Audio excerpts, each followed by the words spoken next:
Painting करने वाली बहू। शीतल दिल्ली यूनिवर्सिटी में अपना दाखिला करवाती है और साथ साथ पेंटिंग की क्लासेस भी ज्वाइन कर लेती है। मोहित भी उसी यूनिवर्सिटी में पढ़ता है। शीतल का मन पढ़ाई से ज्यादा पेंटिंग में लगता है, इसीलिए वो दिन भर पेंटिंग्स ही करती रहती है और अपनी बनाई हुई पेंटिंग अपने दोस्तों को गिफ्ट किया करती है। एक रोज मोहित के पास अपने बेस्ट फ्रेंड को उसके बर्थडे पर देने के लिए गिफ्ट के पैसे नहीं थे। तब वो सोचता है, क्यों ना शीतल से बात करूं, वो तो ऐसे भी पेंटिंग बनाती रहती है अपनी प्रैक्टिस के लिए, तो उसी से रोहित की पिक्चर बनवा लेता हूँ। बिना पैसे के काम भी हो जाएगा और रोहित को अच्छा भी लगेगा।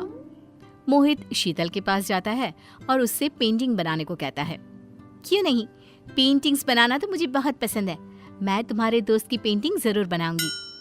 शीतल रोहित की पेंटिंग बहुत मेहनत से बनाती है और मोहित को दे देती है। थैंक यू शीतल, तुमने मेरी बहुत बड़ी प्रॉब्लम सॉल्व कर दी। एक अनजाने लड़के की तुमने मदद की। Can we be friends now? Why not? Sheetal और मोहित में दोस्ती हो जाती है। मोहित रोहित के बर्थडे पर उसे पेंटिंग गिफ्ट करता है और रोहित को वो पेंटिंग बहुत पसंद आती है। दोस्त, ये मेरे बर्थडे का आज तक का सबसे लजीज तोहफा है। I like it most. Thank you यार। इधर शीतल और मोहित की दोस्ती गहरी होती जाती है। दोनों रोज मिलने लगते हैं और ज्यादा से ज्यादा वक्त एक दूसरे के साथ बिताने लगते हैं। एक दिन शीतल का मुंह लटका हुआ रहता है तो मोहित पूछता है, क्या हुआ शीतल, आज इतनी उदास क्यों हो? मुझे नहीं बताओगी? क्या बताऊं यार, वो मुझे ना नोएडा जाना है।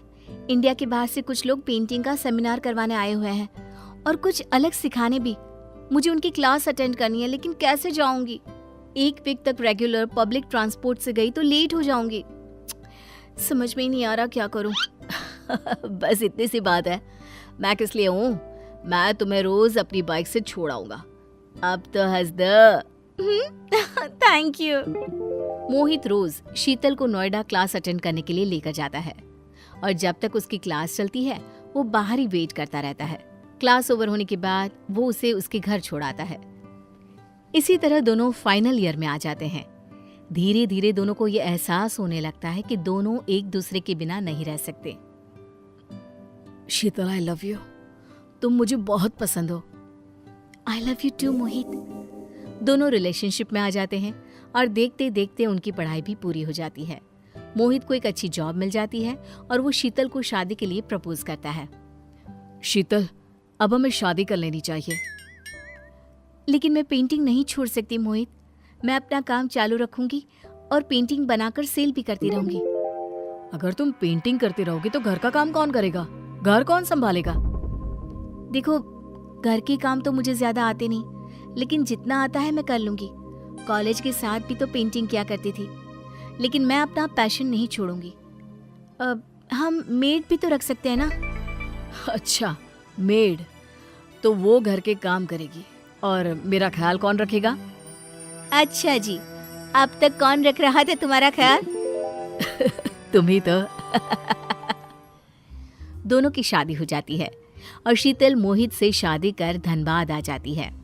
कमला शीतल से कहती है, बहू, थोड़ा घर पर भी ध्यान रखा करो। पूरे घर पर कार्डबोर्ड पड़े रहते हैं। कोई घर पर आ जाए तो कितना खराब लगता है। हर जगह कार्डबोर्ड कार्डबोर्ड, और तेरे हाथों में तो जब देखो तब रंग लगा होता है और इसी हाथ से तुम खाना भी बना देती हो। अरे कम से कम हमारी सेहत का तो सोचा होता। जब तुम इस तरह करोगी तो आगे क्या होगा? कल को तुम्हारे बच्चे होंगे। मम्मी जी, अब से मैं ध्यान रखूंगी। बेटा, मैं तेरे भले के लिए ही कहती हूँ। शीतल जब देखो पेंटिंग बनाती रहती है। घर पर ही छोटा सा दुकान खोल लेती है और ऑर्डर्स लेना चालू कर देती है। जगह जगह स्टॉल्स भी लगाती है और धीरे धीरे धनबाद में शीतल की पहचान बन जाती है। लोग उसे जानने लगते हैं। शीतल अब मोहित को भी ज्यादा वक्त नहीं दे पाती है। एक रोज मोहित शीतल से कहता है, शीतल चलो ना, आज मूवी चलते हैं। बहुत दिन हो गए हम दोनों साथ कहीं नहीं गए। नहीं यार, अभी मुझे एक ऑर्डर कंप्लीट करना है रात तक। क्या यार, जब देखो पेंटिंग पेंटिंग, जिंदगी ही खराब हो गई है मेरी। मुझे लगा था कि शादी के बाद तुम पेंटिंग करना थोड़ा कम कर दोगी, लेकिन तुम्हारा पैशन तो दिन पर दिन बढ़ता ही जा रहा है। क्या करूं मैं? शीतल रोने लगती है और वहां से चली जाती है। एक बार धनबाद में बहुत बड़ा एग्जीबिशन लगता है और शीतल का एक कस्टमर उससे कहता है, दीदी, आप उस एग्जीबिशन में अपनी पेंटिंग क्यों नहीं बेचती हैं? आपकी पेंटिंग्स का तो कोई जवाब ही नहीं है। देखती हूँ, मेरा जाना तो पॉसिबल नहीं हो पाएगा। शीतल के दिमाग में कस्टमर की बातें घूमने लगती है और वो सोचती है, कल अपनी पेंटिंग वहाँ भिजवाई देती हूँ, क्या पता कुछ अच्छा हो जाए। शीतल अपनी फ्रेंड के जरिए अपनी बेस्ट पेंटिंग एग्जीबिशन में भिजवा देती है। पता नहीं पेंटिंग किसी को पसंद आएगी या नहीं, पता नहीं क्या रिएक्शन होगा सबका। इन्हीं सभी बातों में शीतल खोई रहती है और गलती से कार्डबोर्ड सीढ़ी में रख देती है और विमल गिर जाता है। ये देखकर मोहित और कमला आग बबूला हो जाते हैं। अरे माथा खराब हो गया है इस लड़की का, इस रंगाई पुताई में सबको मार कर छोड़ेगी। कुछ लोगों ने तारीफ क्या कर दी, पागल ही हो गई है ये तो। आज से तुम्हारे सब काम बंद, ये पेंटिंग वेंटिंग नहीं करोगे तुम अब से। मोहित विमल यानी कि अपने पापा को डॉक्टर के पास ले जाता है। तब डॉक्टर कहते हैं, इन्हें कुछ नहीं हुआ है, उम्र होने के कारण इन्हें पैर में दर्द हो रहा है, टेंशन की कोई बात नहीं है। पर अब से शीतल गुमसुम सी रहने लगती है। महीने बीत जाते हैं। फिर एक दिन शीतल को एक कॉल आता है। क्या आप शीतल अग्रवाल बात कर रही हैं? जी हाँ। आपकी पेंटिंग को नेशनल लेवल पर पसंद किया गया है, इसीलिए अगले हफ्ते आपको अवार्ड दिया जाएगा और इनाम के 50 लाख भी। क्या आप सच कह रहे हैं? हाँ बिल्कुल। ये खबर सुनकर शीतल को अपने कानों पर यकीन नहीं होता। अगली सुबह ये खबर अखबारों में आ जाती है।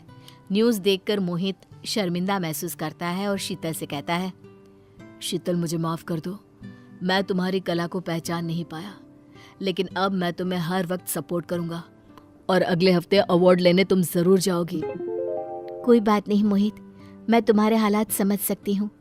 मोहित शीतल को अवार्ड दिलाने ले जाता है और इनाम के पैसे से शीतल अपना बहुत बड़ा दुकान खोल लेती है। अब मोहित भी शीतल के साथ उसकी दुकान पर बैठा करता है।